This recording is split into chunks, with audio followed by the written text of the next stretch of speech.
Hey, my name is Dylan. I go by Malthus, Fort Malthus, Lord Malthus, all those on the internet's machine. And I like to 3D print. This is a little orc, or this little intercessor, all the way up to things like my Sculpt of the Primarch Vulcan. So this is just stuff I like to do, and I thought I would make a video on what you need to get started doing 3D printing. Let me turn some extra light on here. Woo! So we're going to go over the very basics. It's not super complicated, and we'll try to break it up into parts. So basically, for this first part, we're going to go over all the small stuff, and then we'll go over cleaning, and finally we'll go over picking a printer. So I'll have links to everything in the description. If you have any questions, go ahead and leave them in the comments. I keep an eye on that pretty good. So first off, we're going to talk about safety because we have to. Resin printing. Let me go get my resin. I use almost exclusively Anycubic Eco Resin. Now I use this because I have little kids, and while not like inherently safe, it still has VOCs, but it is much safer from everything I've read than the average resin. It produces less volatile chemicals in the air, which means you need less filtration, and causes less headaches and long-term results. It is brittle, so if you're needing this for more practical, like if you want to make stuff that you're going to proxy onto the table for like Warhammer or Lord of the Rings or something, you're going to use something that's a little bit more durable than this, but this makes a very good display piece. As you could, like, my Vulcan is made of this. Okay, I pretty much only use gray because when it comes to resins, you want to get to know the one you use most, and I use this one almost exclusively so I can dial in my printer to the right numbers. So moving on from there, we have everyone's favorite, goggles. Get a pair. Your printer will probably come with a pair. Always use them. It's a pain in the butt, especially if you wear glasses. However, these will stop resin from getting into your eyes. You don't want to have to go to the ER because you have a shard of resin in your eyes. Aside from that, you're going to want a scraper. This one came with my Mars. As you can see, it's not entirely clean, but it is cured, so it's safe to touch. I also have a smooth scraper. This is like a putty, like a putty scraper or something. It's plastic, so it won't break my screen on my printer, but it is not strong enough to really get stuff off the build plate. That's why you have the metal one. So this one's getting stuff off the FEP. The other one's to get stuff off the build plate. I also always use a big turkey container like this that you can get for like $5. Whenever you're processing stuff, you can put paper towels. You can put a paper towel across the bottom of this, and you can use the space to both clean, and you can use it to stem all your stuff from the supports. And this just keeps it all contained. Nothing can get out of the side by like flowing, and it's just a good way to go about it. They're cheap and durable. While you're at it, you're going to want to buy a big old thing of gloves. Get yourself, if you don't have a Costco membership or a Sam's Club membership, find somebody that does, have them buy you one of these. It comes for 20 bucks. You get 2 of these, so 400 gloves for 20 bucks. Amazon has pretty good deals, but sometimes it can be a little bit more expensive than this. And once you find a size that you like, just keep getting that size.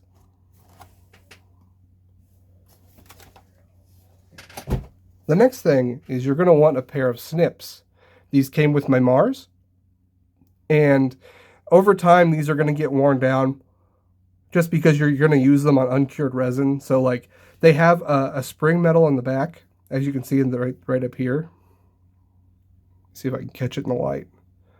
So technically, when these were new, they bounce back and it make it really easy to snip things. However, as you can see, these are pretty encrusted with gunk, so I need to go get myself a new pair.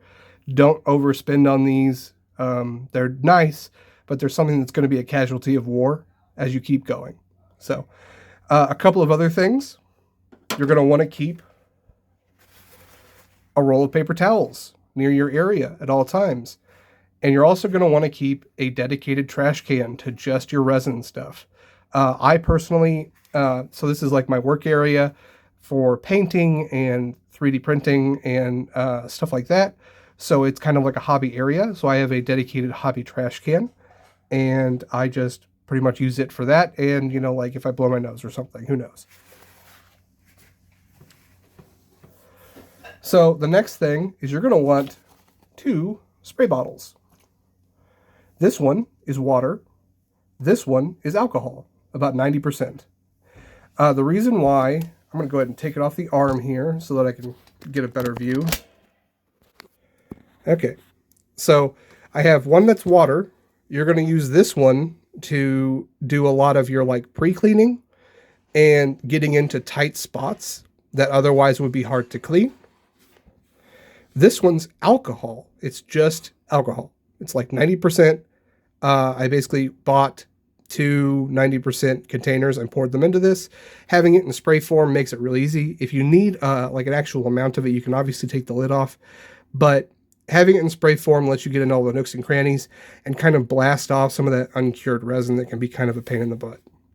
So this is just a nice thing to have around. You should probably mark it. I tried marking it with highlighter. That didn't work. Use a permanent marker so that you can tell the difference. On this one, I can tell the difference because there's some algae growing in this, and they won't grow in the alcohol. So, yay. And then last for this part is a black light, a UV light. Get yourself a $10 light like this. It cures resin almost immediately, and you can use it if you have like a small leak. Like say the film on your 3D printer breaks. You can blast it with this, okay? And that'll keep it from gooing out if you try to replace it. Whereas if you didn't have something like this, it might get everywhere and ruin your printer entirely. So aside from that, this is great. If you like spill a drop of resin, you can just boop, and it's done, and it's cured. You can chip it off, throw it in the trash can. Having something like this around is almost 100% necessary because you're going to have things that are either too big or too small to go in your standard curing station. So that's just something. It's like literally $10 on Amazon. I'll put a link to it, but any UV light will work. Okay, so the next section is for cleaning and curing. What we're going to do is, what I use is not what you have to use to start out with. If you just want to get your feet wet without having to do like any sort of like heavy lifting monetarily, you can use the sun to cure your stuff. I went ahead and while it was on sale, bought an Elegoo Wash and Cure station. It's 2 parts, cure station, wash tub. So what this does, you put everything in there and you put it on this little turntable.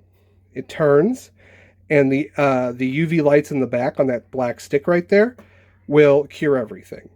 Okay? I use, to actually clean my prints, since I have a water washable resin, I give it like a quick water wash in a little tub, not unsimilar to this, but it's like an ice cream tub from like a gallon of ice cream we had once.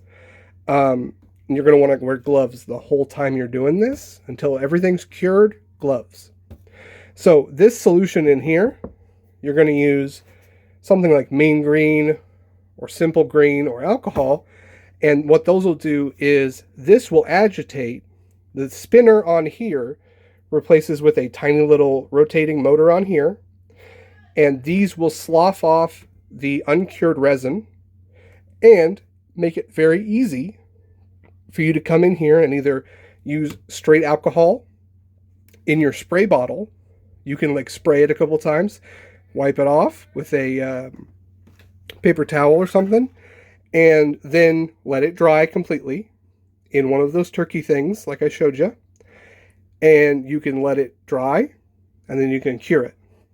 Now, if you want to spend less money, instead of having something like this, you can use a 1-gallon ice cream container like I used to use.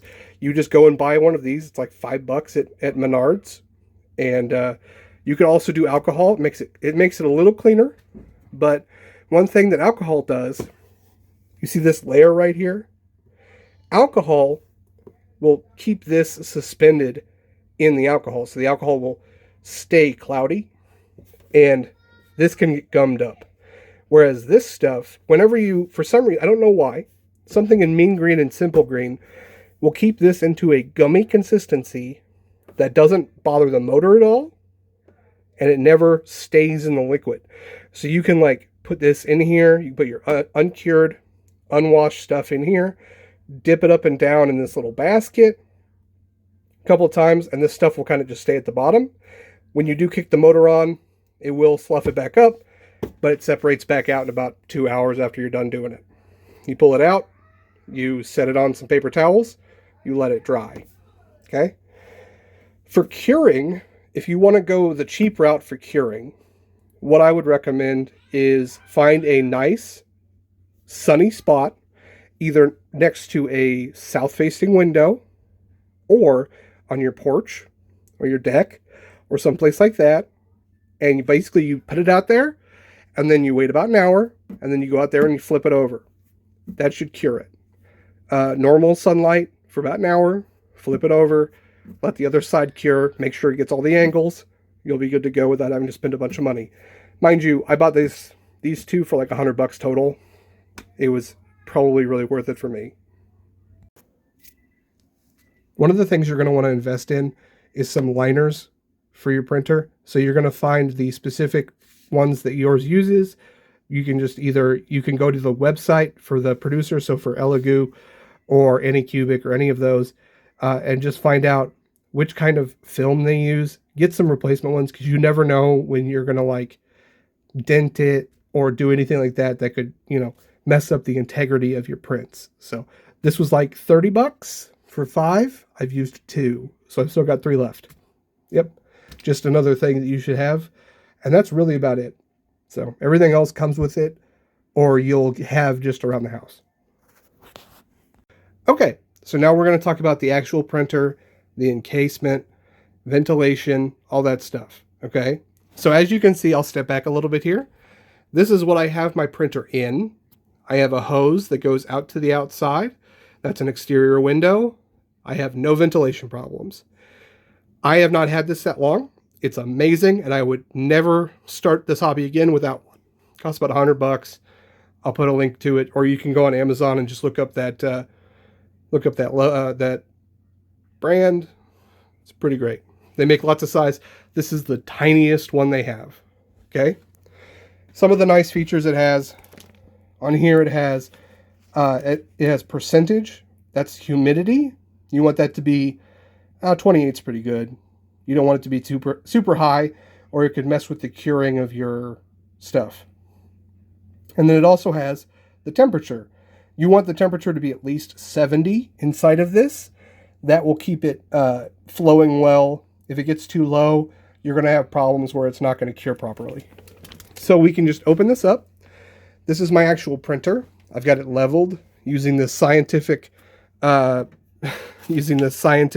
right here.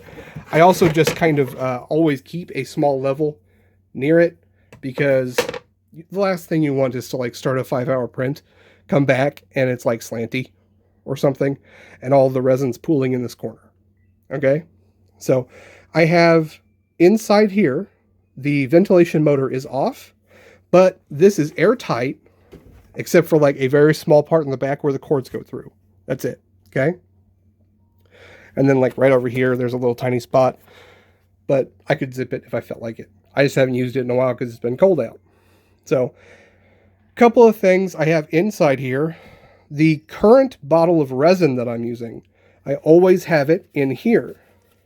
As you can see, if you look at the top, it's a little shiny. That's because uncured resin just kind of gets on here. That's what it looks like right there. I cured it with my UV light, and it's good to go. It's safe.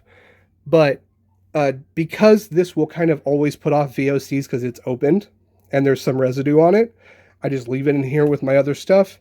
It keeps it warm. This is a seed warming mat. It costs $12 on Amazon. Highly recommend it if you live in a place that doesn't stay warm all year round. This will keep this container like 12, 15 degree Fahrenheit higher than it is in the rest of the room. Okay, so having something like this, if you're not going to spend a lot of extra money on your printer, is going to keep your stuff so that you can print more often in the colder time of year. For my actual printer, this is a Mars 3 Standard, not Pro. I don't have like the carbon filters or anything like that. It works amazing.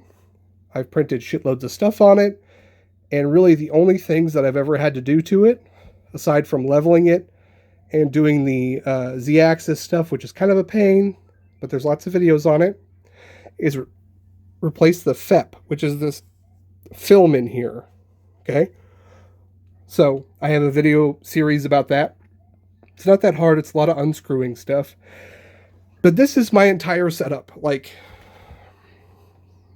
it's not that expensive when you think about that you're going to keep this for a long time. And this is like, this container is ultra durable. It's made of like a mylar material over a metal skeleton. And it's been working great. Like, I haven't had any issues just when I was starting. And I did let this area get too cold, so I was having adhesion issues to my build plate. But now that I've added the seed warming tray, which is just, you know, literally for seeds, it works great. So using this setup, not exactly fancy, I have been able to make all of the things that are over here. So we have my cursed dreadnought.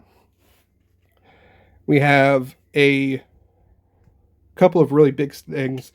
That's Engron in the background, Vulcan, a Chaos Knight, and then we have my Dead Space Marine.